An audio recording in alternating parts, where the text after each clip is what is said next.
Dark matter. It's the most mysterious substance in the universe. Little is known about it. Scientists are pretty sure it exists, but still don't know what it is.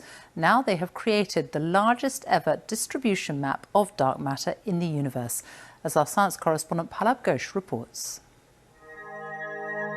Look up at the skies and you see stars.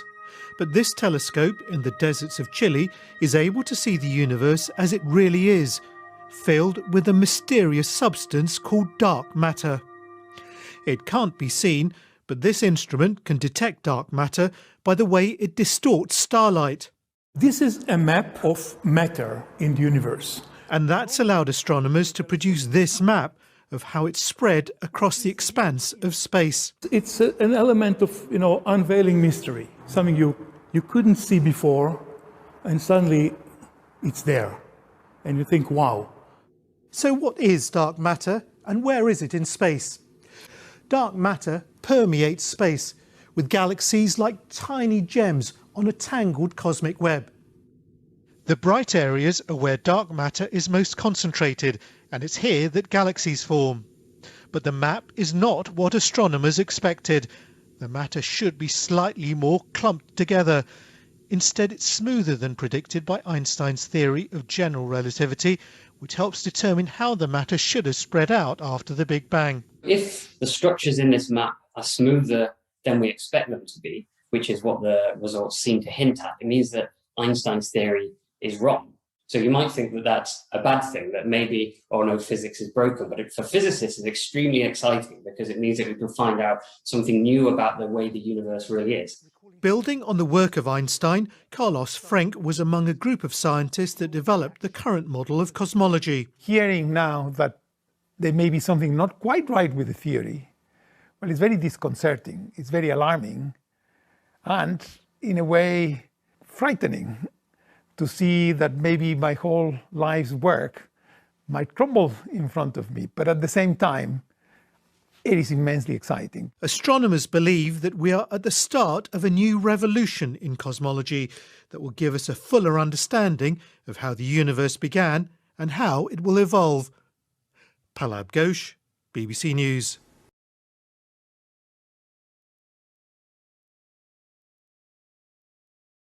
And suggest that Max Planck's matrix, this matrix, is the conduit. Now, the idea that everything is connected is a very old idea. Even in science, in the late 1800s, there was a belief that there was an invisible web of energy that connects everything in the 1800s. And scientists were in a very heated debate, very controversial, as to whether or not this field exists. There was a very famous experiment that was conducted to determine if the field called the ether field actually existed. In the year 1887, the very famous Michelson-Morley experiment was designed to tell once and for all, is the field here or no? Yes or no? The field exists? It does not exist. In my opinion, it was a good experiment. However, it was poorly interpreted. For over 100 years, our science has been based in a belief that is incorrect. It's incorrect.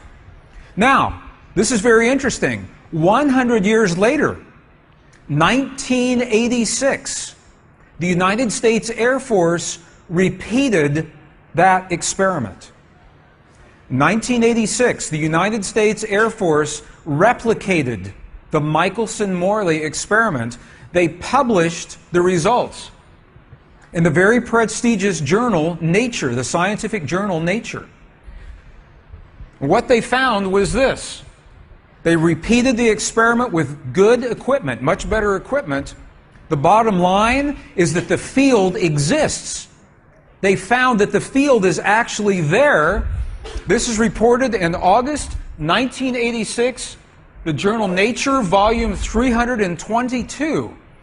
They said, the field is there.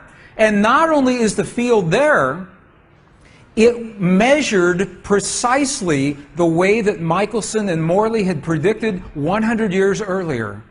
They just didn't have the equipment to work this out. Now, why don't we know about this?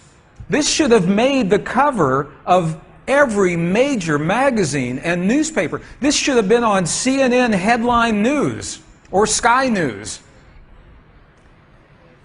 But this changes everything for the scientists, because the textbooks all say the field is not there. Entire careers are based on the field not being there. And now the field is there. Okay, this is so funny. What are you talking about? Well, this story just came out. Scientists have discovered neutrinos, which are incredibly tiny particles that can travel faster than the speed of light. Yeah, so what? Oh, my unscientific friend, it means E does not equal mc squared. Give me a break. I know what that is. It's the old Einstein equation. Yes, it is, but it's not true. Wait a second, buddy. Our current laws of physics are all based on this, right? Correctamundo. And central to Einstein's theory is the thought that matter cannot move more quickly than the speed of light. But now they know it can. Yep. So how is this going to impact the work of theoretical physicists who have devoted their careers to this? Well, in light of this, it's all pretty much a pile of garbage now. Stephen Hawking's going to be ticked. To tell you the truth, they're kind of getting what they deserve. Einstein's theory of special relativity has been questionable since the very beginning. Why would they base everything on that then? The scientific community at the time was kind of desperate to land on something, so they made a decision as a group to accept this as fact, even though a lot of people didn't agree with it. So what happened if you were one of those scientists who didn't agree?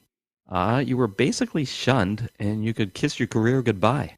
Actually, a lot of Stephen Hawking's work has revolved around trying to find band-aids to put on the flaws in relativity theory. It's never made any sense when looking at singularities. Those are things that are incredibly small or incredibly large. I guess he doesn't have to bother with that anymore. Now that he's got some extra time, maybe we should invite him out to church. Yeah, right. I'm just kidding. Stephen Hawking is an atheist. I feel a little bit bad that the work he's done has become sort of redundant. But Stephen Hawking and other atheists like Richard Dawkins have been very outspoken and kind of obnoxious about how much they know about the universe, and they've been getting into spiritual matters that they really have no clue about. For super intelligent people, these guys have a lot of bias, and they do some pretty silly things. Like what?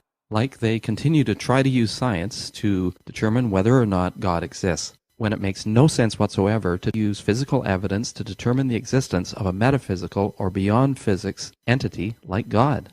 Stephen, I don't think they actually want to know how to connect with God. You're probably right. If you've decided that it's all about you and your beloved science, there's just no room for God. So what else do they do? Oh, a classic is trying to pretend that faith and science are mutually exclusive. That's just so ridiculous.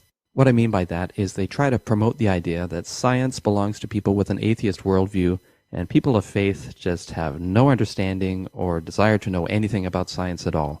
I think science is awesome, and I expect our physicists to show us as much as they can about how God works in our world, but honestly, they've really screwed this one up. If you want to see another example of scientists using smoke and mirrors to try to pretend that they actually know what they're talking about when they don't have any idea, try to find out why gravity does what it does. It acts like a force, but it's not, and nobody knows what it is, but you'll never hear them admit that. If you look it up, there'll be a lot of stuff like, it's thought that, the theory is, perhaps it's, but never, we don't know. Stop embarrassing them. It's bad enough that they lost their E equals mc squared thing. Sorry.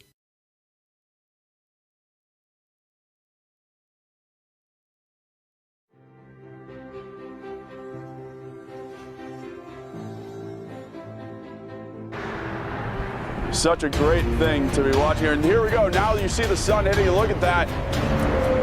Really taking off now. My goodness.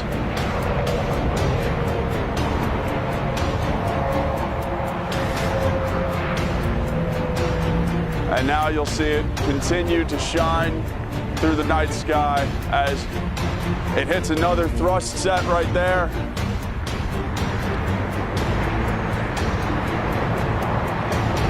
Just see the trail it's leaving behind.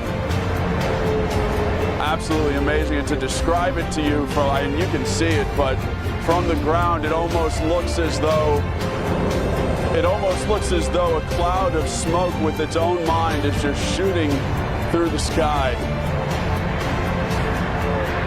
This is absolutely incredible.